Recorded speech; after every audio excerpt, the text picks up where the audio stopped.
Have you ever been to an ice cream graveyard? This is one of the interesting aspects of the factory for Ben & Jerry's ice cream in Burlington, Vermont. One of their timely ice cream flavors resting there is Economic Crunch, accompanied by a tombstone that reads, "A delightful mash.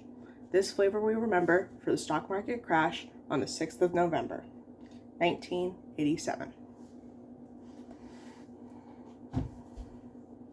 In 1978, two guys renovated an old gas station in Burlington, Vermont, which would become one of the largest internationally known ice cream companies today. The following year, they would start their longest annual tradition known as Free Cone Day. 1 decade after starting the company, former President Ronald Reagan named them U.S.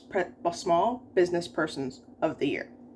In 1994, these pints of ice cream would start to be sold across the Atlantic Ocean in the United Kingdom. During the turn of the century, they started celebrity ice creams with a nod to Elton John's first concert in Burlington, Vermont, calling the ice cream Goodbye Yellow Brittle Road.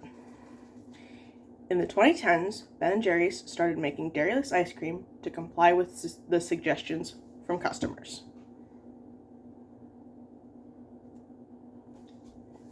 The main way I sourced my data was through an overall Google search to find their social media accounts.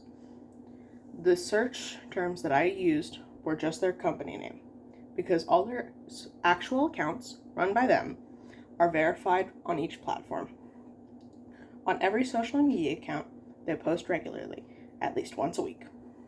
Their posts contain relevant and reliable information from election awareness to statistics on public opinions.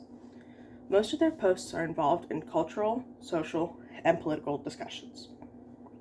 Their most recent cause explanation is partnered with the Last Prisoner Project about cannabis justice and its legalization and arrests.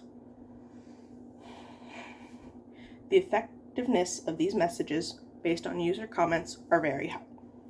The general reaction to most of these explanations is the helpfulness of statistics, as well as a high percentage of awareness for each topic. The audience engages with the product by going out and buying it because they now know that this company supports them, not just recently, but for their entire existence. There are only 2 suggestions that I have. First, most of their explanations are longer than 1 paragraph, causing people to lose a bit of interest. So my suggestion would be to make them a little bit shorter.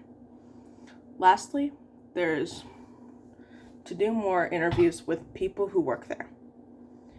Every once in a while, they will post a quick interview with high-ranking personnel who have worked at the company for over a year. I think that they should do these more often.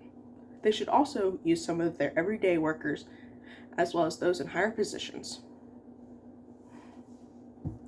You can go on tours of the factories up in Vermont. If you go to the one in Burlington, make sure to stop by the graveyard on your way out. Thank you.